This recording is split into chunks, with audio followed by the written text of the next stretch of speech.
આજરોજ વિજયાદશમીના પાવન અવસરે વડોદરા શહેરના પ્રતાપનગર પોલીસ હેડક્વાર્ટર ખાતે ભવ્ય શસ્ત્ર પૂજનનું આયોજન કરવામાં આવ્યું હતું। દશેરા પર્વ હંમેશા અસ્ત્ર શસ્ત્ર પ્રત્યે આદર, શૌર્ય અને પરાક્રમનું પ્રતીક માનવામાં આવે છે। એ પરંપરાને જાળવી રાખવા વડોદરા શહેર પોલીસ દ્વારા શાસ્ત્રોક્ત વિધિપૂર્વક શસ્ત્ર પૂજન કરવામાં આવ્યું હતું। પૂજા વિધિ શહેર પોલીસ કમિશનર નરસિમ્હા કુમારના હસ્તે કરવામાં આવી હતી। વિધિ દરમિયાન પોલીસ દળના અધિકારીઓ, કર્મચારીઓ ઉપસ્થિત રહ્યા હતા। તમામ અસ્ત્ર શસ્ત્રોની પૂજા કરાઈ હતી। સાથે જ પરંપરા મુજબ કમિશનરશ્રીએ અશ્વ પૂજન પણ કર્યું હતું। આ પ્રસંગે શહેરના એસીપી, ડીસીપી, ટ્રાફિક એસીપી સહિતના ઉચ્ચ અધિકારીઓ, કર્મચારીઓ ઉપસ્થિત રહ્યા હતા। શસ્ત્ર પૂજન માત્ર પરંપરા જ નહીં, પરંતુ એ બહાદુરી, ન્યાય અને કાયદા વ્યવસ્થાની રક્ષા માટે પોલીસ દળની પ્રતિબદ્ધતાનું પ્રતીક છે। આ અવસરે કમિશનરશ્રીએ જણાવ્યું હતું કે વડોદરા પોલીસ હર હંમેશ ખડે પગે રહીને શહેરીજનોની સેવા માટે સજ્જ છે।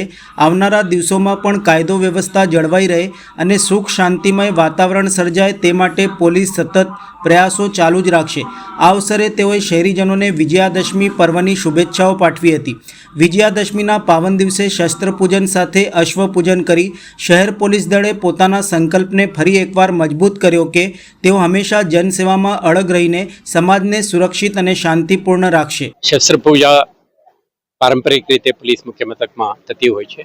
આજે તમે જોયું કે આપણે gas gun, pistol, assault rifles અને સ્પેશિયલાઇઝ્ડ વેપનને જે રીતે આપણે ડિસ્પ્લે કરી છે, આ બધા આપણા હથિયારો છે જેના મદદથી આપણે એન્ટી સોશિયલ એલિમેન્ટ્સ, ક્રિમિનલ્સ, ડિસરપ્ટિવ અને ટેરરિસ્ટ એલિમેન્ટ્સને સામના કરતા હોઈએ છીએ।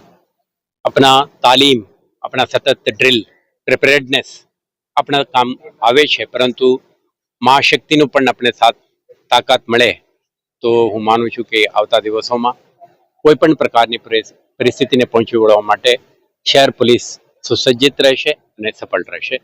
દરેકને આપણા કામના કે આવતા દિવસો આપણા માટે સુખ, સમૃદ્ધિ અને સફળતા લાવે